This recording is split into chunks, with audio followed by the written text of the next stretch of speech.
Hello, what's up guys? I'm Kyle from KGR, and this is the Yu-Gi-Oh! Millennium Ring Complete Edition. Right now is such a good time to be a Yu-Gi-Oh! Fan because there are not only like one-to-one scale replicas of stuff over here, but we also have new action figures coming out based on favorite characters and monsters, but there's also other classic Yu-Gi-Oh! Products coming out, and it's such a good time to be an OG fan. We've done videos already on all of these products, the Dual Disc, the Millennium Puzzle, and the Millennium Rod, and now they just released the Millennium Ring. So the only Millennium items we're missing so far is going to be the Millennium Eye, the Key, the Necklace, and the Scale, which I believe they're going to release in that order due to the importance of those characters. And I'm going to be buying all of those. So if you want to see those unboxings, make sure you sub. But anyway, here is the Millennium Ring itself. Get the nice, like the Egyptian text in the background with the black, and then the gold outline of what the product itself looks like. As you can tell, it's a very thin box. But then on the back, you're going to see what kind of batteries it takes,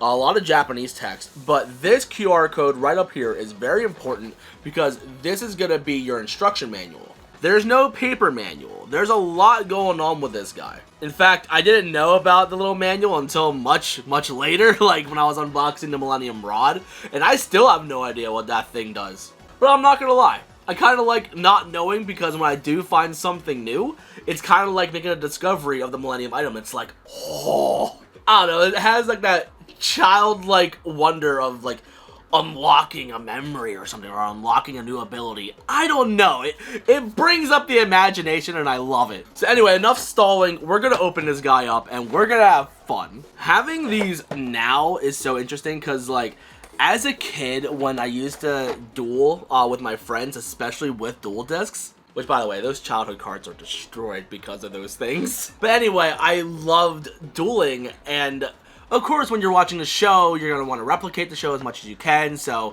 of course you're going to be possessed by some evil spirit every once in a while. So that was fun. So having these Millennium items back then would have been so cool, but now even having them as an adult is so rad. I just wish I hung out with my childhood friends that I used to duel with, and I wish I still duel to this day. But anyway, let's pull this out. Oh my goodness, look at you. So these parts right here are going to be the stand for this, and then you have the whole ring itself. And then there should be a string down here, perfect. It is going to be the string to like hold it up as a necklace. So that's going to be interesting. I have the instructions right here, but it's mostly in Japanese, so I can't really read any of this. So we are going to try our best. We're going to just slide this up. And I guess let's assemble the stand first. I'm pretty sure the stand is self-explanatory. Just snap together and don't screw it up. And you even have different size pegs to make sure, like, yo, don't screw this up. It's not that difficult, like I almost just did. So that snaps in there. That snaps in there. Then these line up and snap right here. And there you go. You got your stand for your Millennium Ring. Nice. But let's take this out.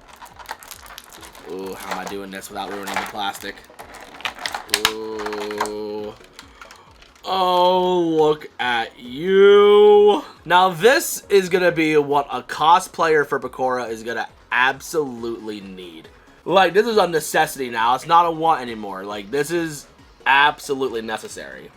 If I pull this up, I know this comes apart somehow. Does it come apart from the front or back? So it says, put your finger through here, grip these sides, and just pull. I'm pulling and I'm scared. Because, like, this whole half just comes out like that. Oh, snap. Okay. And then the batteries are going to go right here. It's just a screw hole, so that's nice. Hello, Chloe. Do you want to be possessed by an ancient Egyptian spirit? Thank you for joining us, Chloe. I will let you hang out right here.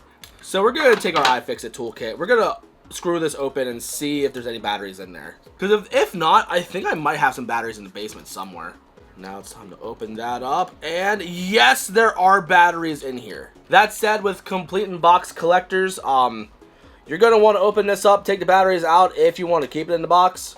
I don't like people who just leave things in the box, because like you can't even see the thing. So we are gonna put this back on. Did we switch it on yet? No, we didn't. It made a noise.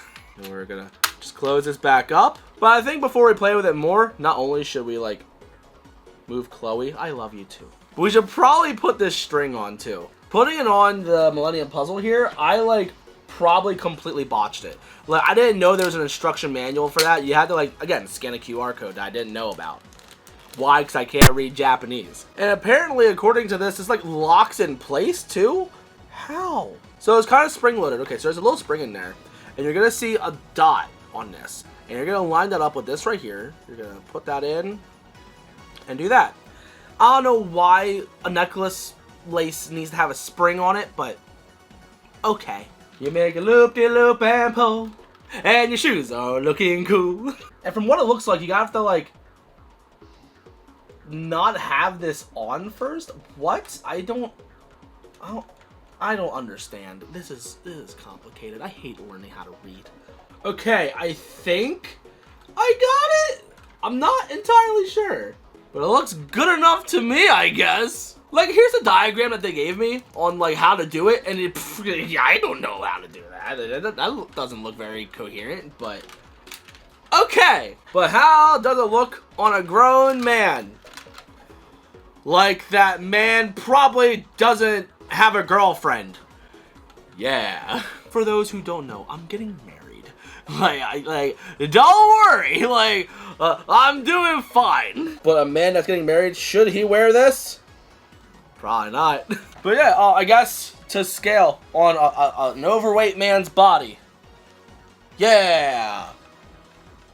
Yu-Gi-Oh. Okay, we're gonna take this off.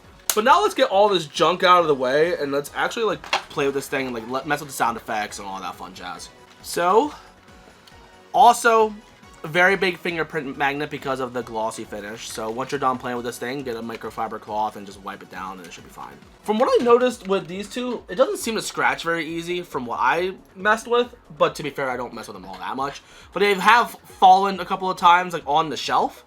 But yeah, no scratches. So at least that's that. So if you like press certain buttons back here, there's two buttons back here. You press each one, they're gonna do something different, whether it be like sound effect, a voice, or music, or whatever.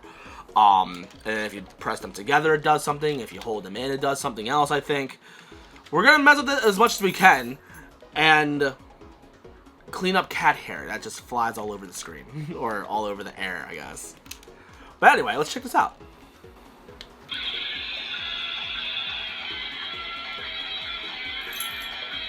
So it plays Japanese music, which I never watched the sub version of the show, which I know it gets darker. I know the Shadow Realm doesn't exist in the sub, but whatever. But if you're a fan of the Japanese stuff, there you go. If you're more of a fan of the American stuff, it's not going to be there, but that's fine. Again, this is going to be mostly for like just looking good on your shelf or being good for a cosplay.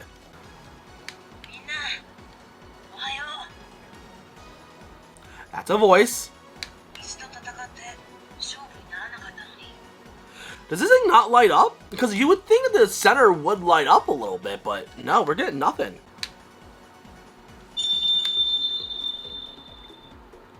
We got that. We got a little sound chime, but again, no lights or anything. That's odd. Does it advertise lights? Hold on, let me see. Because I know the other ones definitely light up. I'm going to go to where I bought this and like look at the description and like go from there. While I'm looking through here, it's not mentioning anything from what I see so far. Yeah, I'm not seeing anything here, at least.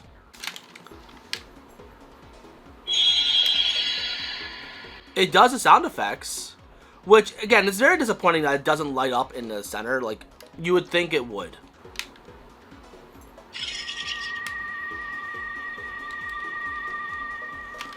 Okay, so doing long presses on the back gets you the different sound effects, while if you just press it, it'll get you music. But I'm not into the Japanese stuff. Chloe!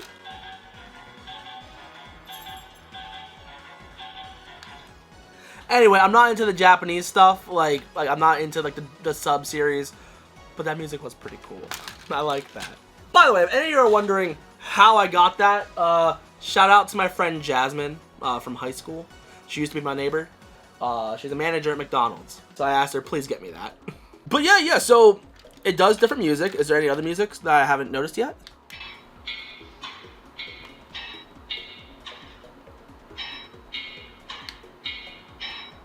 That sounds like it's gonna be like the beginning of like a Phil Collins song. What is that?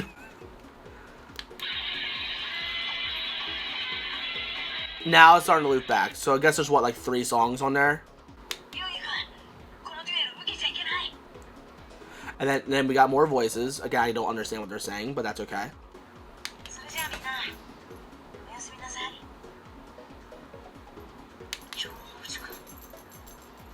I wish they would have released an American version. I didn't know I was still talking. Hello, how are you?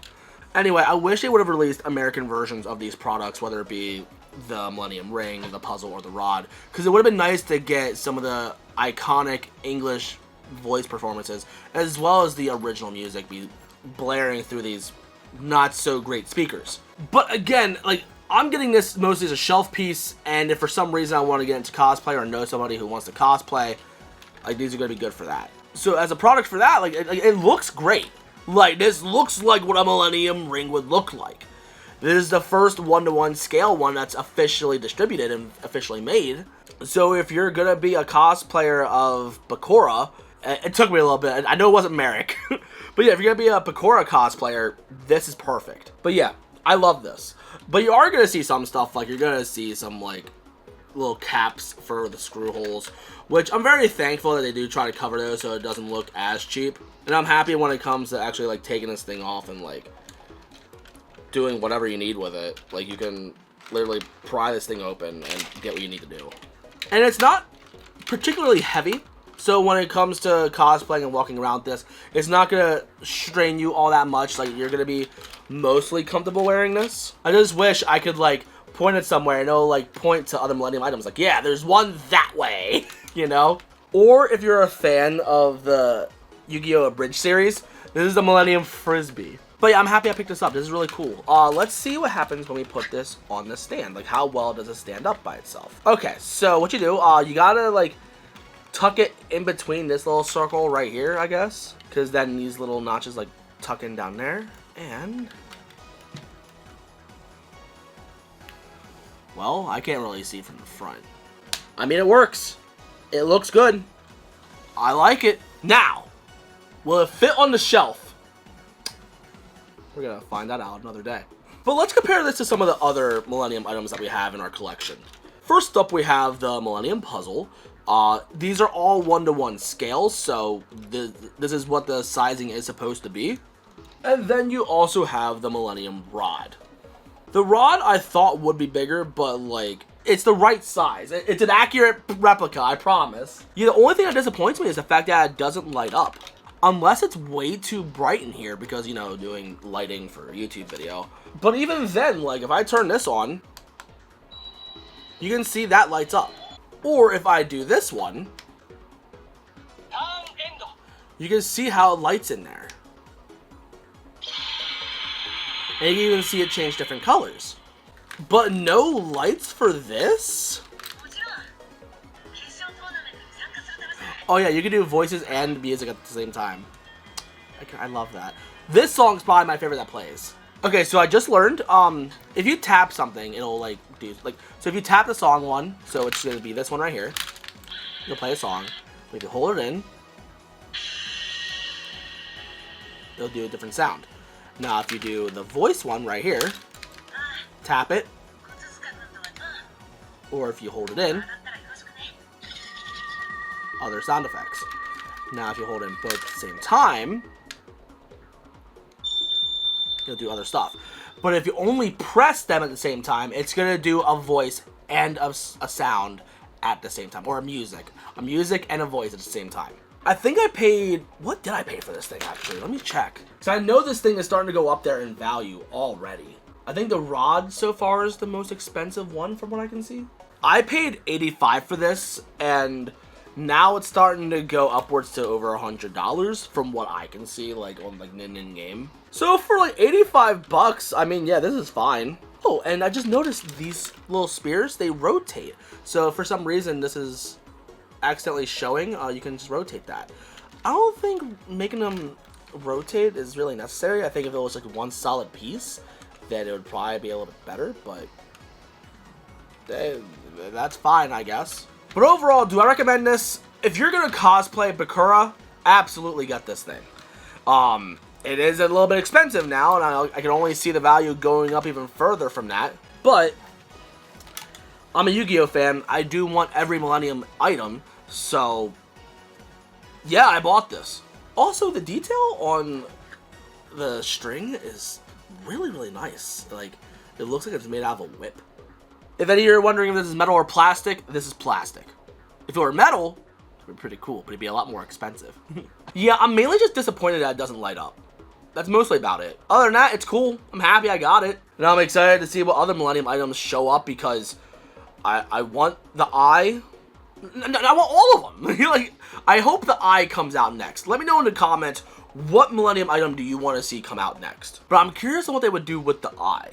Because they wouldn't give you a thing to put on your eye. It's going to be just a regular ball with an eye on it. And you'll just hear, like, Pegasus sound effects, I guess. I don't know. But that's going to be it for the video. So if you're new and you like what you saw, you know what to do. In the description is going to be my social media. And I do plan on getting some of the new Yu-Gi-Oh figures. I haven't gotten the Red Eyes Black Dragon monster arts yet, but I'm getting Dark Magician. And I'm getting Reveltech's new Yu-Gi-Oh figures. So I'm getting all those. So get excited for all that. So if you're a Yu-Gi-Oh fan, I'm into OG Yu-Gi-Oh. I also like GX and 5Ds. And I'm also getting the one from Zexal, like the action figures from that. But anyway, thank you for watching. I love you guys to death. And I'll see you on the next one. So peace, peace.